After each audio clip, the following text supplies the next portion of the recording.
આજે આપણે બનાવીશું સુવાવડના સ્પેશિયલ લાડવા, જેને લોકો કાટલું પાક પણ કહે છે. તો ચાલો આપણે તેની રેસીપી જોઈએ. 500 ગ્રામ ઘી છે, 500 ગ્રામ જેટલો લોટ છે, જે કરકરો અને ઝીણો બંને મિક્સ કર્યા છે, જે ઘઉંનો લોટ છે. 500 ગ્રામ જેટલો ગોળ છે. અહીં એમાં નાખવાના જે મસાલા છે એ તૈયાર કર્યા છે. કાજુ બદામનો ભૂકો 1 વાટકી, જે ભૂકો નથી કર્યો, થોડો કરકરો રાખ્યો છે. સૂંઠનો પાવડર, અત્યારે ઉનાળો છે એટલે ઓછો નાખીએ છીએ, 4 ચમચી જેટલા એની આસપાસ છે. ટોપરાનું છીણ 1 વાટકો, 4 ચમચી જેટલું સુવાદાણાનો પાવડર, જે પણ અધકચરો વાટ્યો છે. ગુંદ જે 250 ગ્રામ છે, જેનો પણ મેં ભૂકો કરી રાખ્યો છે. અને આ છે ગંઠોડાનો પાવડર, જે 2 ચમચી જેટલો છે. તો ચાલો આપણે બનાવવાની તૈયારી કરીએ. અહીં આપણે 500 ગ્રામ જેટલું જે ઘી લીધું છે એ કડાઈમાં નાખશું. ઘી થોડું ઉકળે એટલે એમાં આપણે લોટ એડ કરીશું. લોટ થોડો થોડો કરીને એડ કરવાનો છે અને સાથે ચલાવતું જવાનું છે.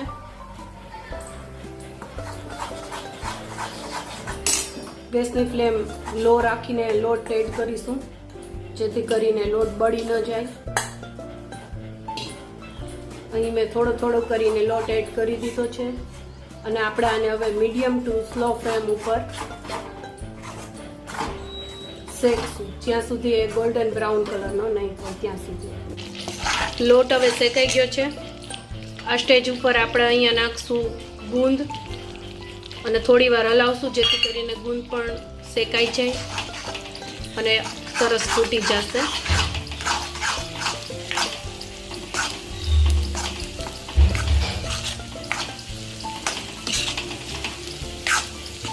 ગુંદનો ભૂકો કરવાથી એ ફાયદો થાય છે કે જે મોઢામાં નથી આવતો.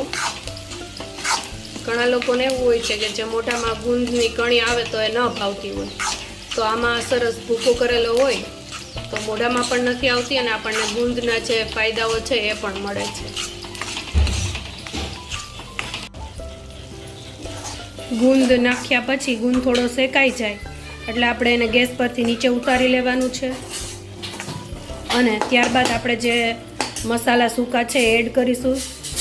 સૌથી પહેલાં આપણે કાજુ બદામનો ભૂકો નાખીશું, ત્યારબાદ ટોપરાનું જે છીણ છે એ નાખીશું, ત્યારબાદ સૂંઠ, ત્યારબાદ સુવાદાણાનો પાવડર, ત્યારબાદ ગંઠોડાનો પાવડર. આ બધું નાખી આપણે આને સરસ રીતે હલાવી લેશું.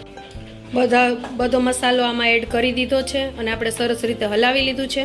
હવે આપણે આમાં ગોળ એડ કરીશું. ગોળ થોડું આ ઠંડુ પડે પછી એડ કરવો, જેથી કરીને ગોળની પાઈ ન આવી જાય. જો ગોળની પાઈ આવી જશે તો આપણા જે લાડુ છે એ ચવળ બનશે અને ખાવાની મજા નહીં આવે. એટલે મિશ્રણ થોડું ઠંડુ પડે ત્યારબાદ જ ગોળ ઉમેરવો. ગોળ મેળવ્યા બાદ મિશ્રણ એકદમ તૈયાર છે. હવા થોડું થોડું ગરમ હોય ત્યાં જ આના આવા લાડુ વાળી લેવાના છે. તમે લાડુ વાળશો એટલે આમાંથી ઘણું ઘી છૂટું પડશે. થોડા થોડા ગરમ હોય, અડી શકાય એટલું ગરમ હોય ત્યારે જ લાડુ વાળી લેવાના છે. અને જો તમારે લાડુ ન વાળવા હોય તો તમે થાળીમાં પાથરી પણ શકો છો.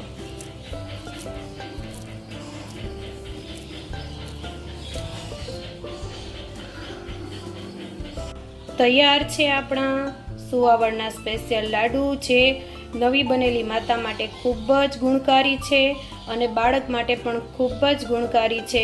તો ચાલો તમે પણ બનાવો અને કમેન્ટમાં જરૂર જણાવજો તમને આ લાડુ કેવા લાગ્યા, અને તમે પણ આ રેસીપી બનાવો અને તમારો અનુભવ મારી સાથે શેર કરો.